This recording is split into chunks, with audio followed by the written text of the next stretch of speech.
Assalamualaikum warahmatullahi wabarakatuh. Saudaraku yang beriman, apa kabar kalian? Semoga dalam keadaan sehat walafiat dan dalam lindungan Allah Subhanahu wa taala. Di kali video ini kita akan membahas tentang Fir'aun. Bagi saudaraku yang menyukai video ini, jangan lupa untuk like, komen, dan share, dan jangan lupa untuk subscribe video ini agar menambah semangat kami. Saudaraku yang beriman, Fir'aun menjadi tokoh antagonis yang akan selalu dibicarakan hingga hari kiamat nanti. Mulai dari perilaku, kekejamannya sebagai raja, pengakuannya sebagai Tuhan, hingga peristiwa tenggelamnya di laut. Pokoknya menjadi bimbang membicarakan Fir'aun selalu hal-hal yang negatif. Tetapi ternyata dalam diam-diam Fir'aun melakukan salah satu ajaran Islam yang manakah itu? Mengapa Fir'aun mengamalkannya? Tonton video ini hingga akhir agar kalian tidak gagal paham dan tersesat. Berbicara tentang soal Fir'aun berarti berbicara soal peradaban Mesir kuno. Dalam sejarah Mesir kuno adalah salah satu peradaban tertua yang pernah ada. Peradaban tersebut dipimpin oleh Fir'aun selama ribuan tahun lamanya, dengan beberapa dinasti yang berkuasa. Siapa sangka ternyata para raja Mesir melakukan hal yang sejalan dengan ajaran agama Islam. Fakta ini ditemukan dalam sebuah penelitian yang dilakukan oleh beberapa pakar dari Universitas Kairo tentang mumi Firaun sebelumnya. Mumi tersebut tak pernah dibuka sama sekali karena mumi itu diawetkan dengan sangat indah, dihiasi karangan bunga dan dipenuhi dengan batu-batu berharga.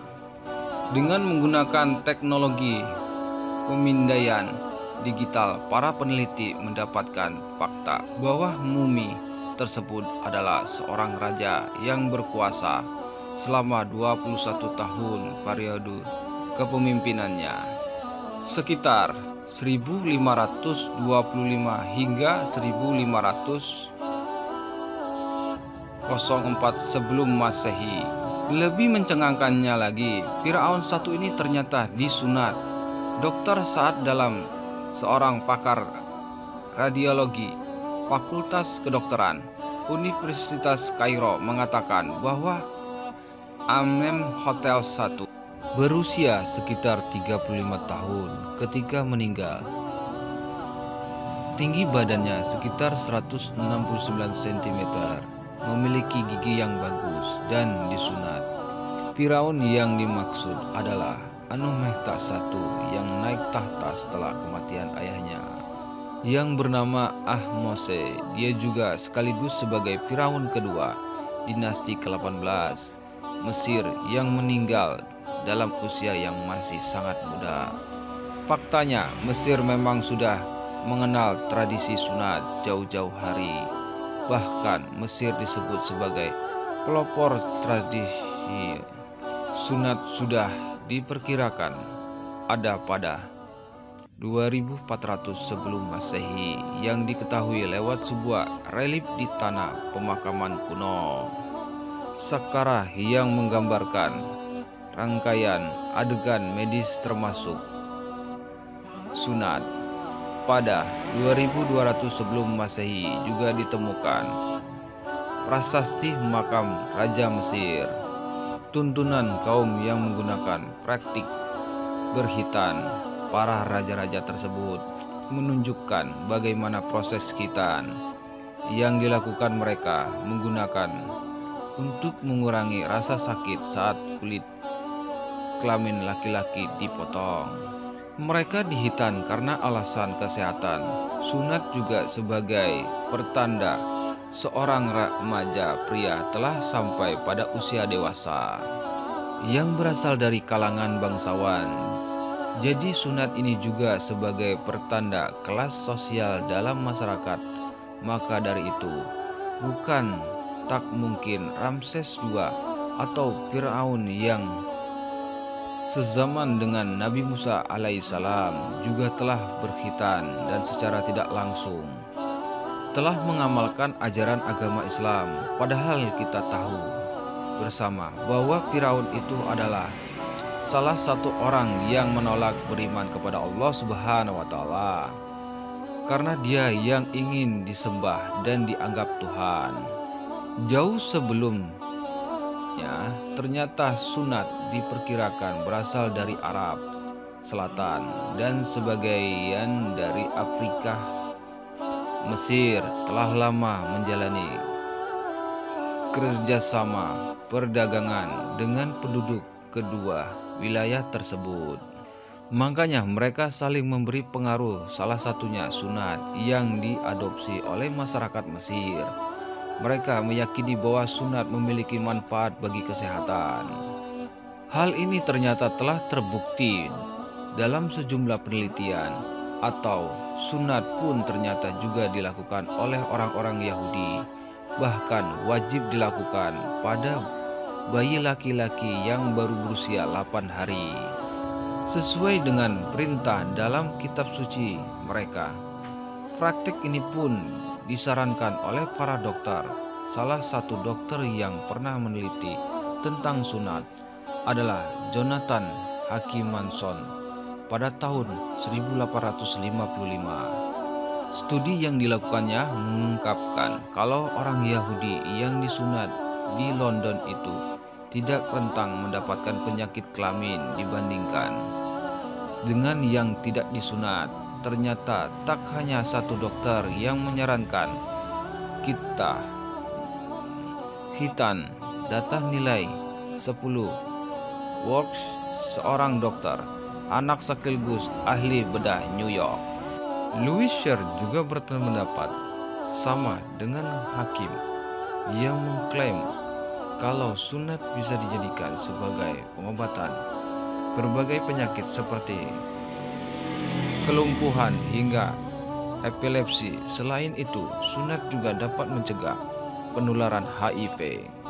Grup Zubair Jordan, dokter spesialis penyakit dalam, spesialis rheumatologi, onkologi, sekaligus pengurus besar Ikatan Dokter Indonesia, mengatakan kalau di beberapa negara pernah digunakan sebagai cara untuk menekan penularan HIV.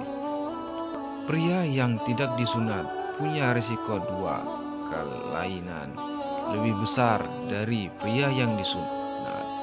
Selain itu, sunat juga bisa mencegah terjadinya kanker prostat. Selain bermanfaat bagi dirinya sendiri, ternyata khitan pada laki-laki juga bermanfaat bagi para istri. Para peneliti dari John Hopkins School of Medicine telah membuktikannya. Mereka mengungkapkan bahwa sunat dapat melindungi istri dari virus HIV yang mematikan. Ada 300 pasangan dari Uganda yang menjadi objek penelitian kaum pria terinfeksi HIV, sedangkan para istri dalam kondisi sehat. Hasilnya menunjukkan bahwa kasus infeksi HIV yang menular ke istri 30% lebih rendah jika suami disunat. Selain itu, sunat juga dapat mencegah dari kanker leher rahim pada pasangan. Dalam buku Akikah disebutkan bahwa khitan seorang dari najis karena menyimpan sisa-sisa air semi. Selain itu, Dr. Nabila Vera Nuyovita berlalu lama klik.dokter.com menjelaskan bahwa sunat juga bisa mengatasi infeksi saluran kemih pada anak-anaknya. Misalnya pada anak-anak laki-laki yang belum bisa membersihkan alat kelaminnya dengan benar. Khitan pun sudah menyebar ke berbagai negara. Sebut saja Inggris, Amerika, hingga Korea Selatan. Di negara kincir, Sunat dilakukan pada anak muda. Setelah Perang Korea bahkan sampai disponsori oleh negaranya. Motivasi besar sunat lagi-lagi adalah alasan kesehatan. Dalam agama Islam, sunat dipraktikkan pertama kali oleh Nabi Ibrahim alaihissalam. Bahkan sudah diabadikan dalam sebuah hadis. Ibrahim alaihissalam, kekasih Allah Subhanahu wa taala, berkhitan setelah usia 80 tahun. Ia dikhitan dengan kampak, hadis riwayat Bukhari. Hal ini menunjukkan bahwa betapa pentingnya perintah berkhitan, sampai-sampai walaupun sudah tua harus tetap melaksanakannya. Rasulullah Shallallahu Alaihi Wasallam juga melaksanakan khitan untuk kedua cucunya, Hasan dan Husain, sejak berusia 7 hari, sedangkan Rasulullah Shallallahu Alaihi Wasallam sudah berkhitan sejak dilahirkan, termasuk sebagai kemuliaan dari Allah Subhanahu wa taala dianugerahkan kepadaku. Aku dilahirkan dalam keadaan telah dikhitan dan tidak seorang pun melihat auratku. Hadis riwayat Tabrani. Tapi ada juga yang mengatakan kalau beliau dikhitan oleh kakeknya setelah berumur 7 hari. Bukan hanya Rasulullah Shallallahu Alaihi Wasallam, Nabi yang telah dikhitan sejak dilahirkan. Ada 14 Nabi lainnya, termasuk Nabi Adam alaihissalam, Nabi Yusuf alaihissalam, Nabi Musa alaihissalam, dan Nabi Isa alaihissalam, dan nabi-nabi lainnya. Kemudian sampai sekarang sunat menjadi salah satu fitrah umat muslim. 5 dari fitrah yaitu sunat mencukur rambut kemaluan, mencabut rambut ketiak, memotong kuku, dan mencukur kumis. Hadis riwayat Bukhari dan Muslim. Dalam kitab Al-Mughni menjelaskan bahwa khitan atau sunat ini wajib bagi laki-laki dan kemuliaan bagi perempuan yang melakukannya. Khitan sendiri berasal dari bahasa Arab fatnun yang berarti memotong bagian depan atau kulub atau kulit bagian depan alat kelamin laki-laki. Khitan sebagai perintah agama juga sebagai pembeda dari orang Nasrani, di mana perang orang Muslim yang terbunuh dikenali lewat khitan. Soalnya orang Nasrani tidak melakukan khitan. Bagi laki-laki Muslim adalah wajib. Berbeda dengan anak laki-laki, khitan untuk anak perempuan mengenai pro dan kontra di kalangan ulama dan ahli kesehatan. Sebab kita pada anak perempuan bukannya mendatangkan manfaat, justru berdampak negatif karena dilakukan pemotongan klistris. Makanya dokter spesialis kandungan Andon Hiasastoro menyebutkan dengan secara paksa telah dibuat cacat, maka nantinya bisa menyebabkan disfungsi seksual hingga gangguan persalinan. Untuk menolak adanya sunat bagi perempuan ini ada hari khusus yang disebutkan Hari Anti-Sosnati bagi perempuan atau The International Day of Zero Tolerance of Family Digital Multition. Saudaraku yang beriman, ajaran Islam tidak kalah semata-mata diperintahkan tanpa tujuan dan manfaat. Sama juga dengan khitan yang ternyata punya banyak manfaat. Bahkan sekelas Firaun saja juga melaksanakannya dengan alasan kesehatan.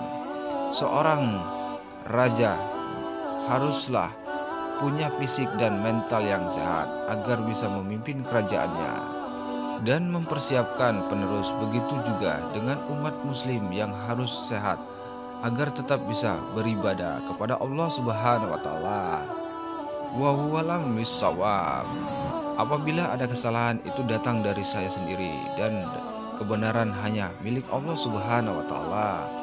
Terima kasih saudaraku yang sudah menonton video ini hingga akhir. Sampai jumpa di video selanjutnya. Wassalamualaikum warahmatullahi wabarakatuh.